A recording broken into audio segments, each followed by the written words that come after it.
and welcome. I'm Leigh-Ann Gerrans and you're watching W News Extra, broadcasting live from the Al Arabiya headquarters. These are our top stories. The White House say the federal court's legal block over President Trump's tariffs is an example of judicial overreach. Benjamin Netanyahu reportedly accepts a new ceasefire plan proposed by US envoy Steve Wickoff.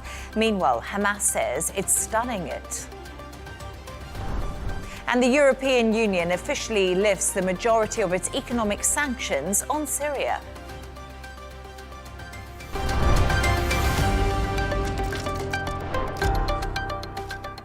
Now to our top story, and the White House has called the US federal court's decision to block President Trump's global tariffs a judicial overreach. A panel of 3 judges ruled the tariffs as unlawful, adding the US president overstepped his authority on the 2nd of April, his so-called Liberation Day. Earlier, White House Press Secretary Karoline Leavitt addressed the media on this very matter. Here's a reminder of what she said. The courts should have no role here. There is a troubling and dangerous trend of unelected judges inserting themselves into the presidential decision-making process. America cannot function if President Trump, or any other president for that matter, has their sensitive diplomatic or trade negotiations railroaded by activist judges. President Trump is in the process of rebalancing America's trading agreements with the entire world, bringing tens of billions of dollars in tariff revenues to our country, and finally ending the United States of America from being ripped off.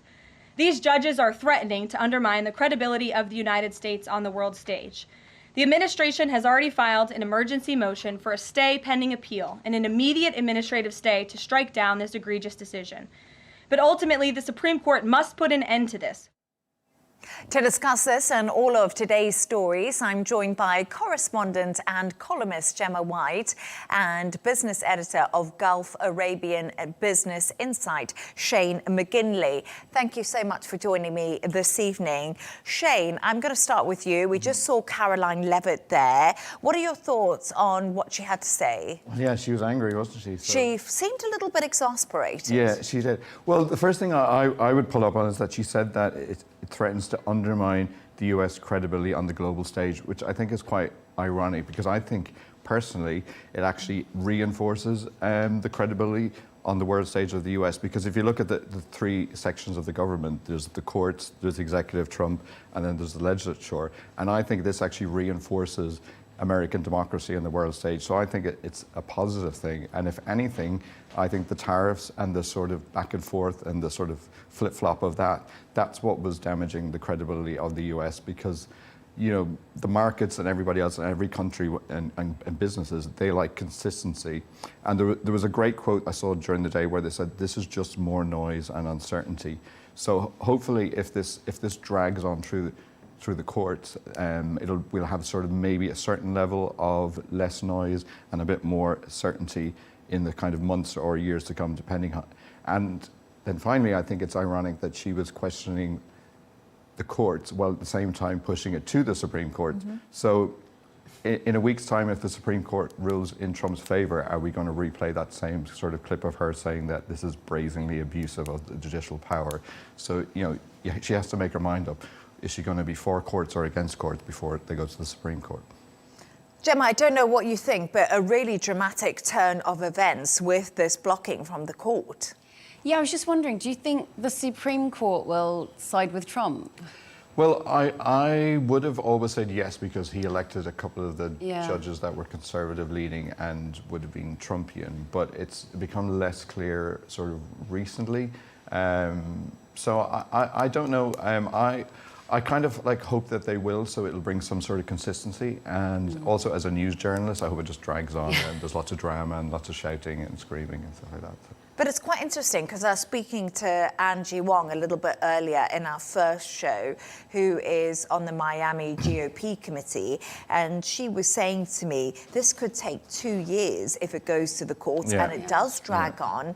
And I was thinking to myself, that would almost upend Donald Trump's economic policy, that, as Caroline Levitt rightly said, he got a mandate from the American people for this. So it is a big sort of turn of events that we've seen happen overnight. Yeah. And Gemma, I was just wondering, you know, how have the markets reacted to this? How's the US market reacted to this?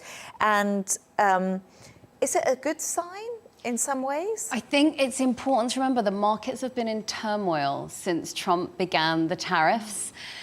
But they did react positively to the news of this potential block. So the NASDAQ rose 2%, the S&P 500 1.7%, and Dow Jones rallied like 520 points. They did lose steam by the end of the day, so it was kind of quite a fast rally. So there was also additional data which came out as well about US jobless having risen more than expected. So there has been a lot going on, but in the weeks since Liberation Day, literally tens of trillions have been made and lost during this time period. So, and that's just the US market. What I am quite amused by, if one can be amused by this situation, is that Wall Street have given Trump a nickname.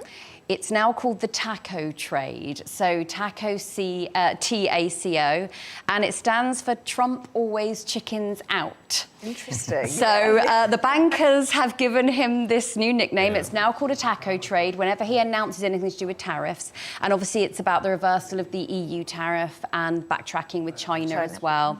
He wasn't aware of it. And when it was mentioned to him in a press conference, he was quite surprised by it. And then he returned to it. Obviously not happy about it. We know that Trump doesn't, like that kind of thing. I think Mexican restaurants are going to jump on this.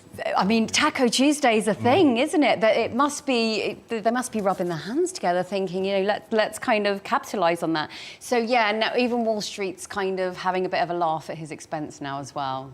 And it is a difficult time for Donald Trump, I think, especially with this coming into play. I wonder how we're going to see the markets in Asia open, Shane. I don't know what your thoughts are on that. Well, I agree with what Gemma said, that, yeah, they did react to it, and even oil went up a little bit as well. And in this part of the world, in the Gulf, there was the same reaction. But I think it did sort of sidle out, as you said.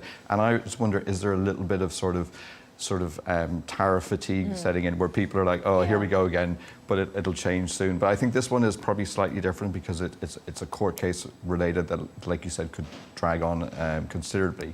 But I think it'll be interesting to see, like, for example, like in Britain, the stock market didn't react too much because they already have a trade deal in place. So a lot of it, they're kind of now immune to it. But then there's other countries like Japan that were coming up for a trade deal. And now they're, if I was sort of in Tokyo, I'd be going, right, we're definitely not going to sign anything now. We're going to pull back. So there's a lot of countries that Trump has said that are calling up to do deals. So a lot of those will now be looking at this court case and saying, okay, we're back to sort of a certain level of consistency, but also what is really going to happen with the Supreme Court. So I think a lot of these trade deals that were in sort of pipeline are now going to be put into doubt.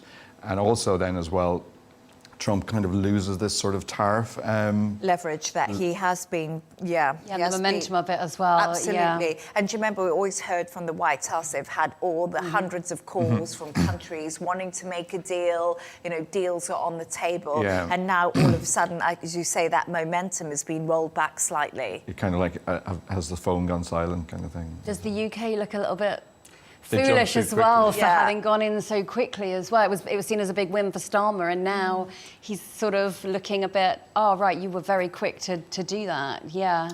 But he probably felt he didn't have a choice at that time. Definitely. So it is a difficult game to play, but really interesting. Thank you so much for your thoughts on that. And I don't think this will be the last time we'll ever be talking about this story. Hopefully not. Yeah.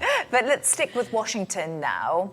Elon Musk has officially left the Trump administration after 130 days of service as a special government employee. The White House say his role as head of the Department of Government Efficiency was temporary and his exit is not unexpected.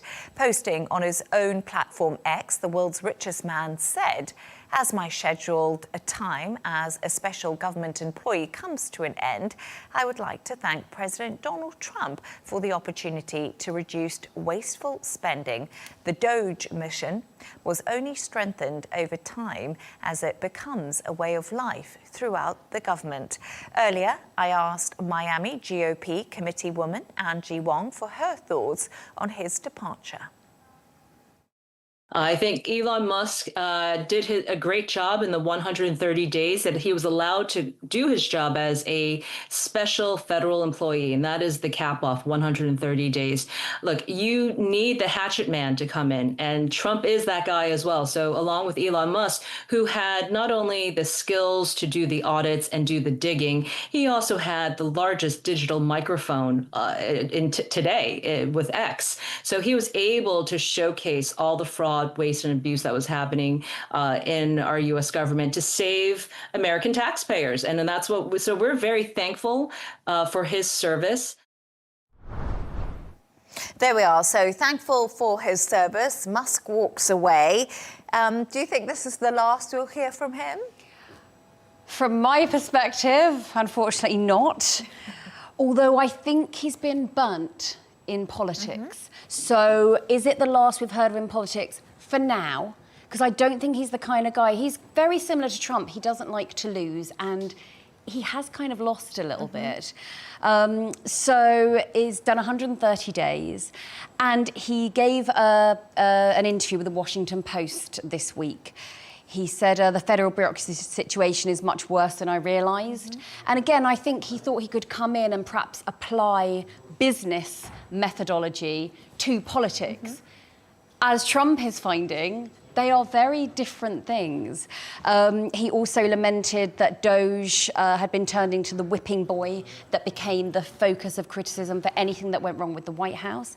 I remember he sunk a lot of money into Trump's campaign, estimates of up to $300 million into getting Trump elected.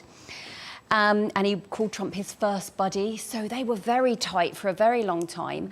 And White House sources were actually saying that when Musk left, he didn't really even have that final conversation with Trump. You know, there wasn't like a formal farewell or anything, which from your first buddy is not really what you expect.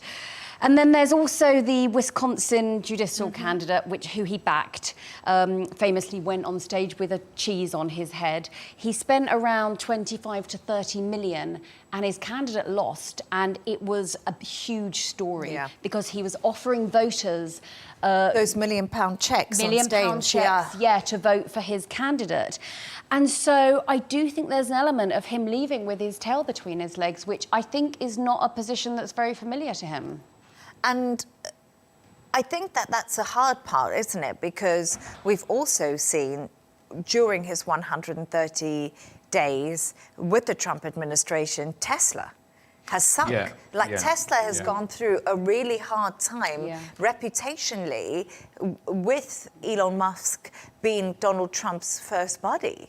Yeah, I think so. And I looked at the shares went up 2% today, but they're down 11% sort of year to date. But the Q1 profit was also down 71%. And like you said, the reputational damage. So I think Elon Musk, okay, whether you like him or not, and clearly you don't, I think he will go down as one of the key figures of this century. Everything that he has done, becoming the richest man in the world, the Tesla, the rockets, even like the potentially Hyperloop, and he's relatively young. He's got a lot more to do. So I think his legacy will probably be fine. But I think when he writes his autobiography at some point, he'll probably regret this stage. And I think the 130 days is probably good that he's gotten out now. But I do think the aspiration to sort of rein in the civil service and look for waste is admirable, and it is good. And a lot of governments have sort of taken on that sort of initiative and adopted it. And so I think that is possibly a good thing. I don't think it's been as easy as he thought, in the same way when he sort of restructured X or Twitter.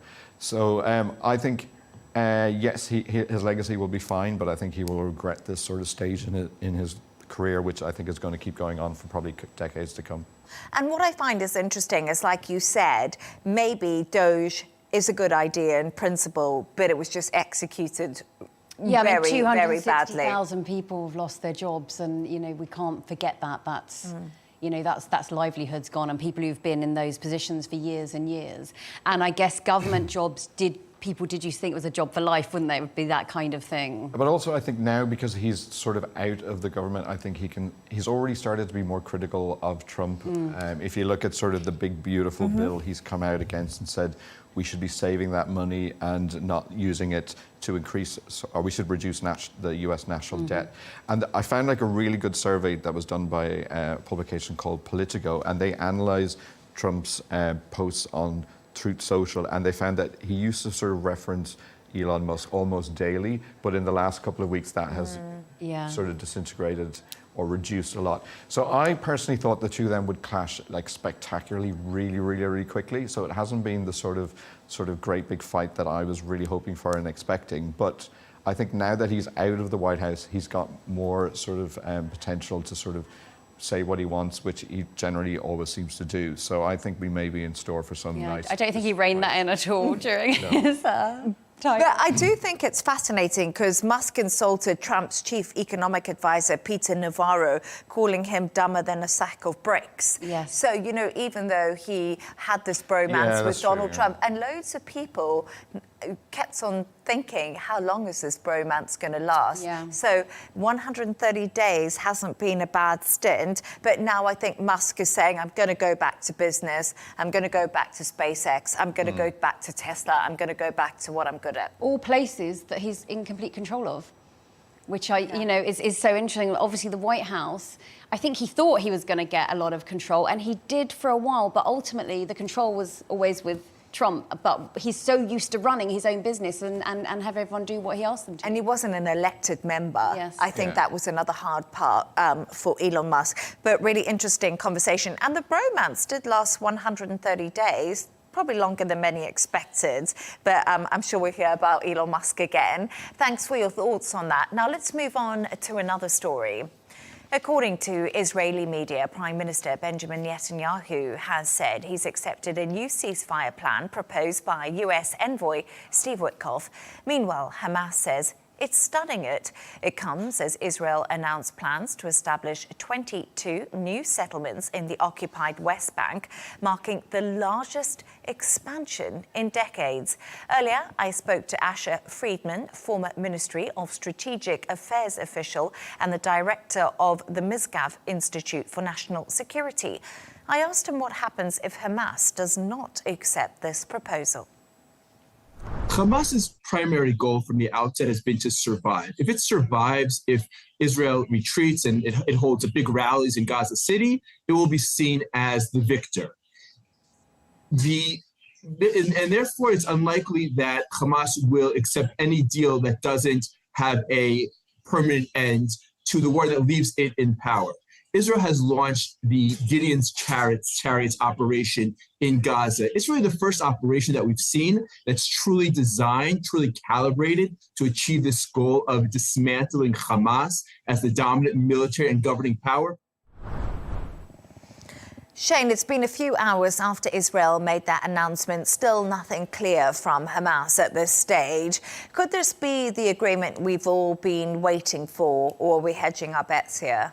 I think we would like it to be, but I think it was sort of optimistic in terms of the reports that Netanyahu had contacted the families of the hostages and had apparently told them that he had agreed to this plan. So I think that's positive. But then there's the negative reports coming out that Hamas have said that they're disappointed with the deal and they think it's biased towards Israel.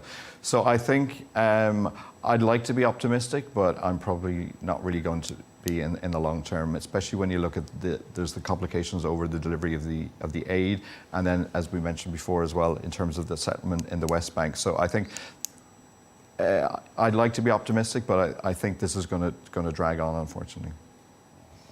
And Gemma, the UK government has condemned this newly announced West Bank expansion, haven't they? What more have we heard? I think over to Shane on this one with regards to the UK.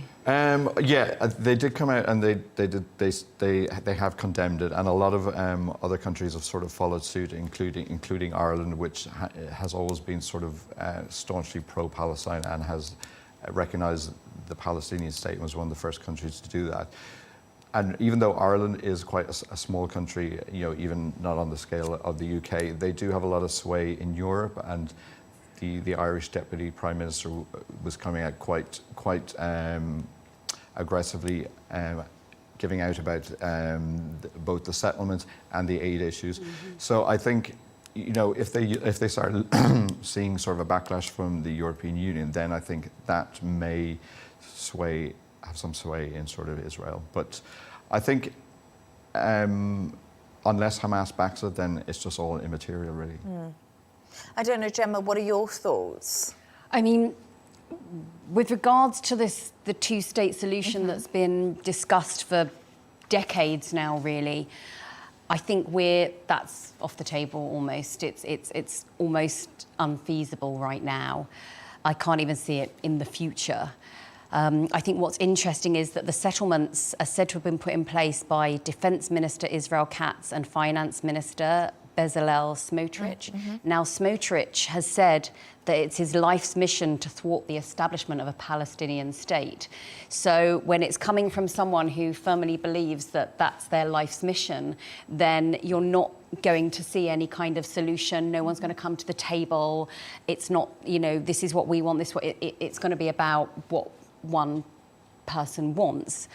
So there's been a lot of strong language as well. Israel is using biblical terms for the West Bank all over X and over social media.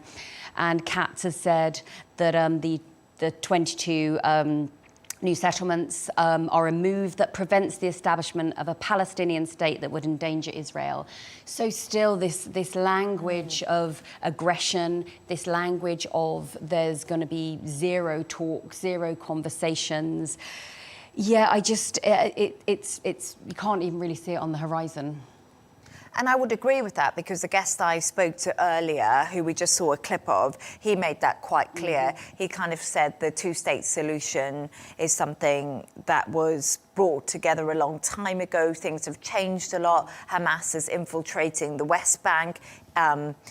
Israel needs to obviously make sure that it's protected and there's security in place for their longevity. So things are becoming even more murky. But let's just talk a little bit about the aid situation right now, because you mentioned that we have the new aid deliveries happening. And I don't know, Gemma and Shane, how do you think that's going?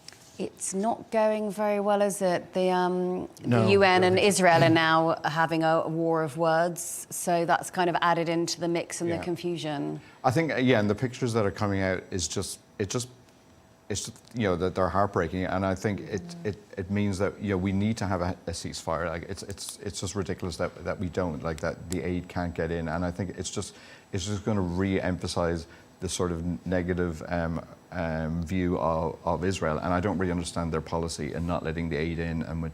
And when you watch some of the sort of TV reports of people actually protesting to stop the aid getting in, it just beggars belief. But I think to bring it back what you're saying about the two-state, I think that's something that sort of has to stay on the table, and it's something that is a red line from the Palestinian point of view. So I think it can't really be easily dismissed. And I would kind of hope that Trump being in the region, in specifically sort of Saudi Arabia, that may have some sort of sway. I don't think the Arab countries in the GCC are going to enter sort of specifically into the fold, but I think maybe their close ties with Trump may have some sort of sway, and because he's the only one really that can bring any kind of movement to it in this, which I would sort of like certainly hope that he would, and it might be a sort of deflection from his domestic issues that we spoke about earlier.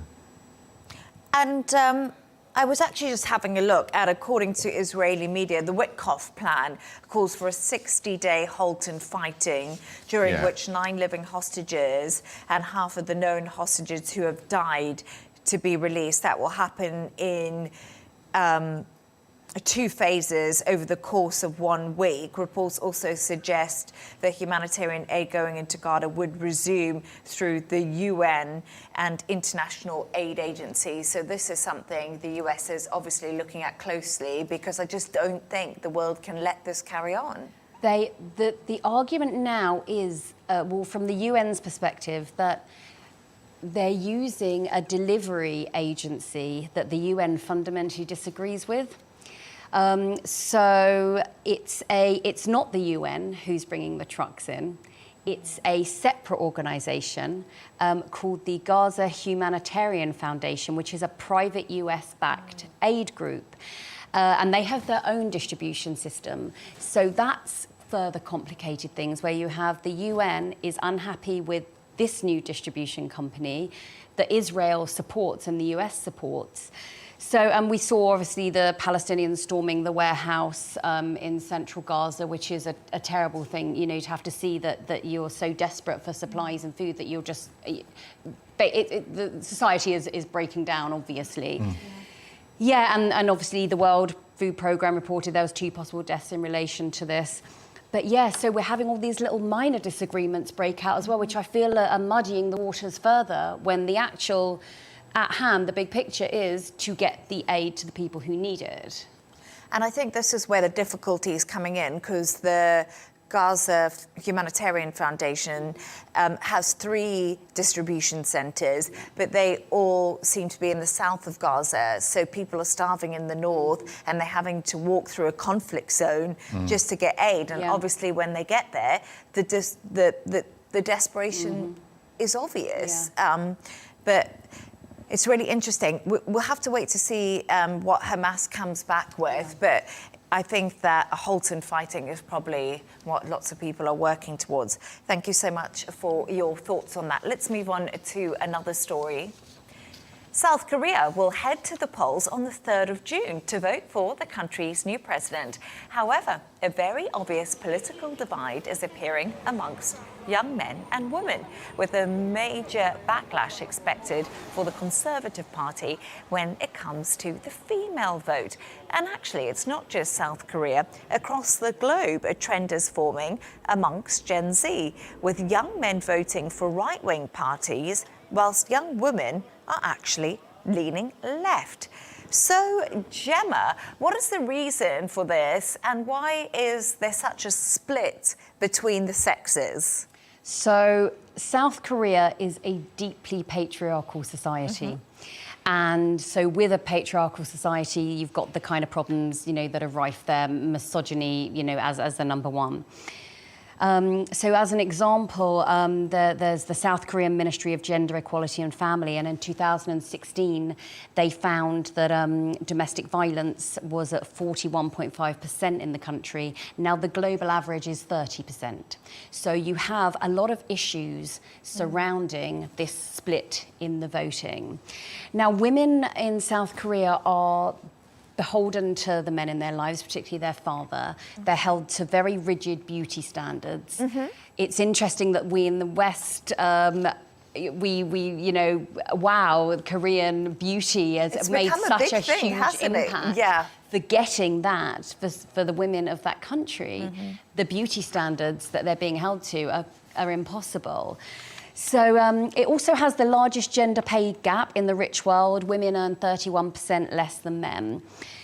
So I think what's interesting here is you have a society where the younger men, we're seeing as a trend across the globe really, they're looking at women's equality as taking something from them, as opposed to let's all achieve something together.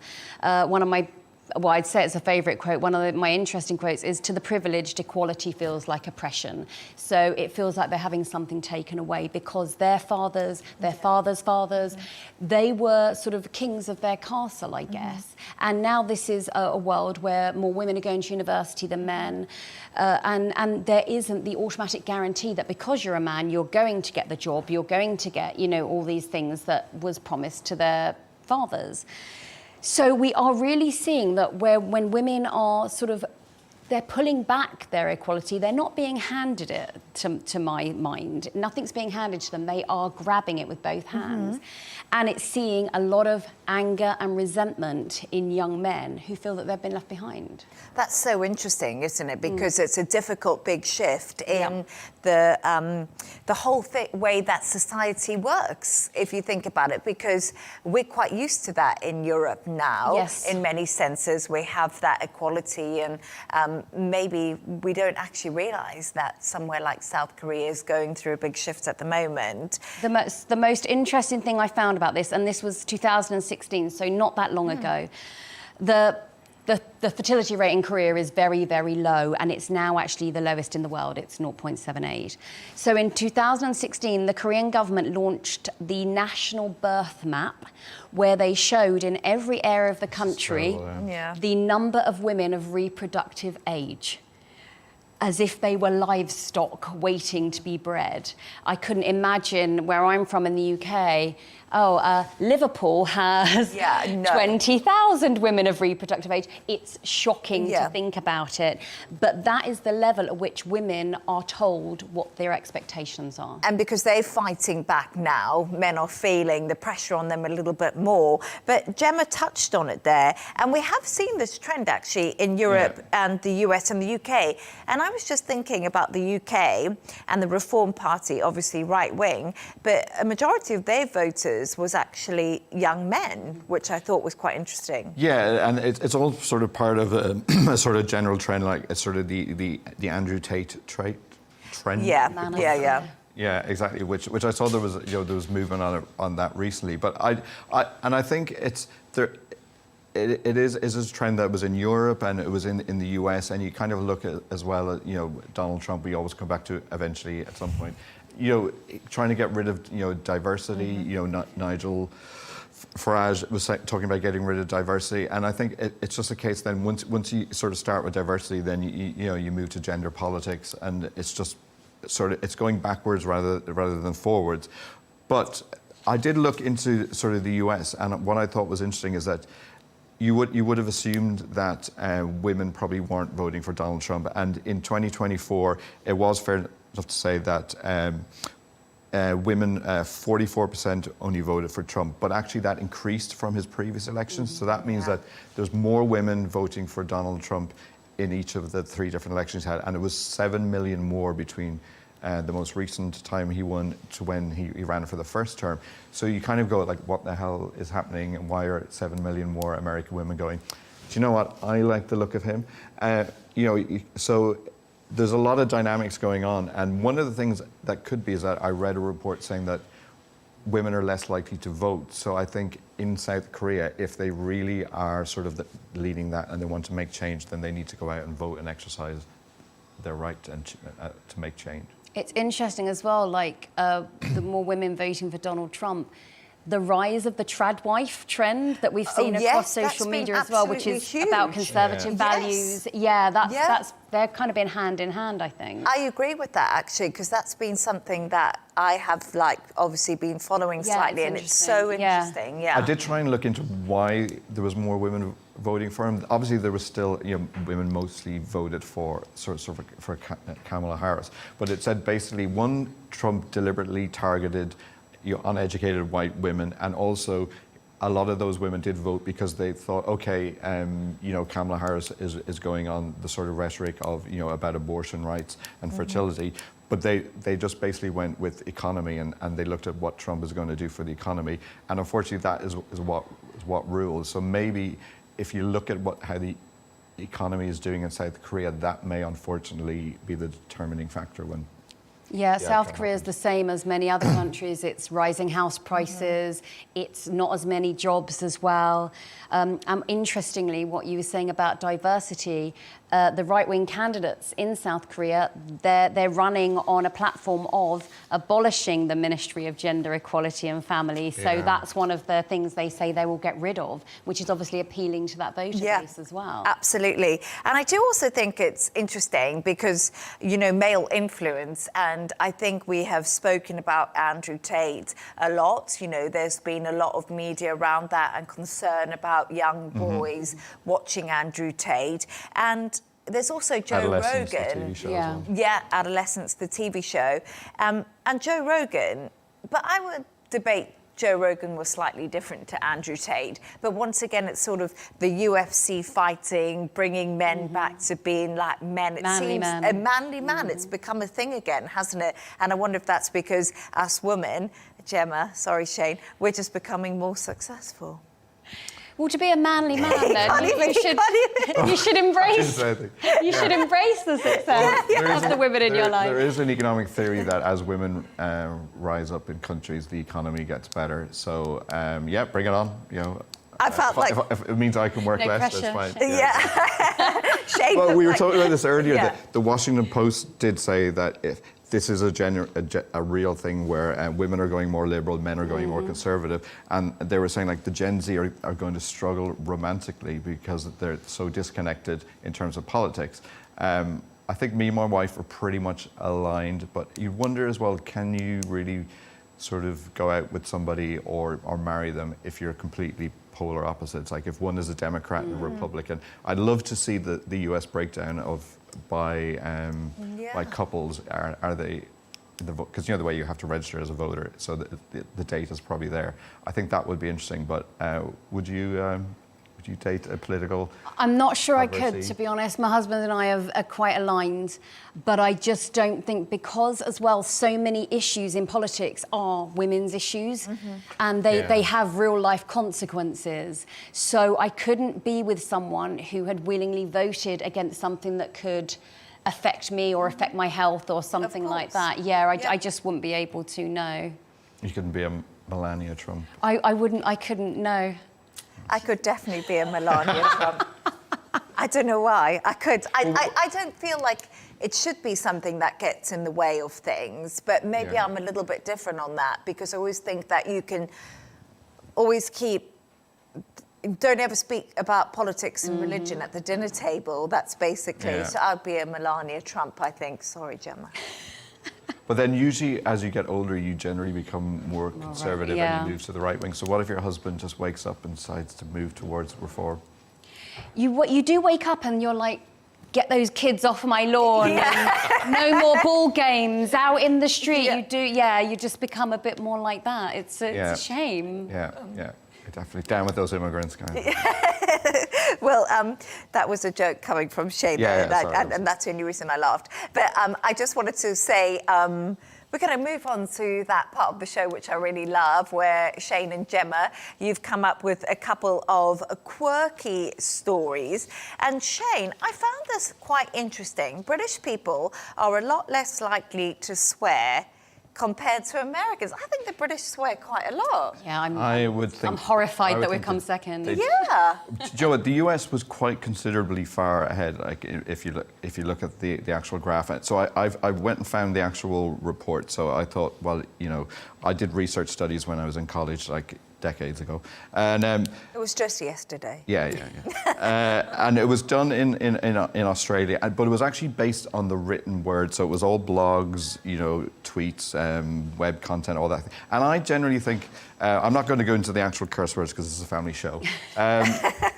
But I think you're less likely to curse in writing than you are sort of verbaling. So I think maybe that the research is a little bit swayed that way, because you know I've been to the UK once or twice, and I do think they like a good swear. Yeah, I think they swear quite a lot, the UK. But are they saying that Americans swear more when they're writing? Yes. So maybe they're more confident to do that? Because I actually think that in the UK, you swear quite a lot, but I wouldn't necessarily write it. I'd find that quite it's quite rude. jarring if it's right there in front of you. But it takes a lot to type that out rather than perhaps just have a slip of the tongue or something like that. Yeah, absolutely. And I thought Australians would have been higher as well. Yes, so did I. I thought they were third. Ireland was seventh because, you know, we're Catholic, we're very good. But I did find, I wondered in my head, like, does cursing actually be good for your mental health? So I found this, you can find a survey to prove everything, to be honest. Yeah. But in 2023 in Pakistan, they did a study of 253 people, and they found those that cursed had lower levels of stress, anxiety, and depression. Okay. I can kind of believe that, because you get it all off your chest, don't you? You're just kind of like quite expressive if you're going to swear. I still get in trouble because I swear loads, and when I go home, I do in real life. This is obviously not real life, but kind of is. But when I go home, I've got myself in the right muddle. My mum hates swearing. Yeah. And because I parents are always going to, yeah. She's and I just carry on and on and on, and she's like highly offended. So I've got to like monitor myself when I go home. It was a complete taboo in our house. So I generally, as a person, don't really swear that much, but I do pull them out when I'm really angry. So anyone who works with me knows that if I drop an F-bomb, everything is really bad. That's the litmus test. Then we know we back away from Shane slowly. Yeah. Run. Okay. And Gemma, your story absolutely fascinated me because there can't be any more sparkly names for Japanese babies. And I don't know, I feel a bit sad about this. So in Japan, the government has stepped in with regards to naming babies, which is only in a few other countries, really, where the government steps in. And so people have been naming their children things like Pikachu and Nike. Now, what's interesting here is it's very complicated because obviously Japanese language has so many different sounds, but it's an amalgamation of Chinese and Japanese. So in certain dialects, a name could sound like Pikachu. And that's where the government is stepping in. Wow. So it's not necessarily that you've named your child Pikachu, it's just that in certain dialects it could sound that way. And let's be honest, they're naming their child that because they want to name their child Pikachu. But the government has called them sparkly names. Now that's from the Japanese Kira Kira, and they've cracked down on it. No more baby Pikachus. I don't know, but before I came across the story and you brought it to us, I still cannot believe that government can tell you what to call their children. I would not have thought never guessed that in a million years. Especially New Zealand, which is generally quite forward-thinking, and you know, it kind of feels like they're going back to Lord of the Rings level, sort of. I mean, the two countries that are most, New Zealand and Germany are the hottest on banning baby names, and parents have gone to court, and they've never won. They don't get to name their child in New Zealand Prince or King or Princess, and even if you change the I to a Y, unless you're a rapper, you can't be King or Prince. Really. This is the thing; they do not like those names. Katie Price, who's a celebrity in the UK, her daughter is called Princess Tiami. Yeah. So I wouldn't really follow anything Katie Price does, to be honest. Like, I don't think that is like a litmus test now, Leigh-Ann, to be honest. I'm not being funny, but I love Katie Price. She's holding. What about Your Majesty? So Michael Jackson's brother. Oh yes. Blanket.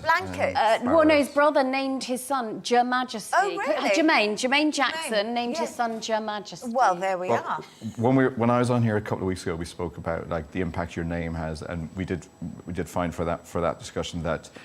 If you have a bland name, that it's better for when you send your CV out, when you go on a dating app, and also I think how much attention you get from your teachers. So you're better off just being John, Emily, or something like that. And I felt like that was something at school that really annoyed me because you brought this up last time. I did bring this up, but I'm going to bring it up again because it really irritated me because my name is double-barreled with a hyphen, and then my surname. I mean, if you look at it, it's like French, and no one really knows how to pronounce it. So I felt like everyone just sort of didn't ask me a question in class because they got away with it. The name wrong. And I always said to my dad, every time, why don't you just call me like Joe? It would have been much easier. I think the producers need to find your teacher. Next time you bring it up, bring her on as a guest. I will. Okay. But anyway, that was so fascinating. And I still cannot believe that sparkly names. Oh, I don't know. I feel a bit sad. But anyway, we'll be moving on. Oh, actually, I just want to bring you an update on some breaking news that we've had quickly before we go. Trump's tariffs have been temporarily reinstated as the court consider the White House appeal. We'll bring you more on that story tomorrow. So there we are. That's the latest on Trump's tariffs. Thanks to today's guest, correspondent and columnist Gemma White, and business editor of Gulf Arabian Business Insight, Shane McGinley. And that's all from us on W News Extra. Don't forget to subscribe to our YouTube channel and, of course, follow us on X. GNT with Tom Burgess-Watson will be coming up next. Goodbye and thank you.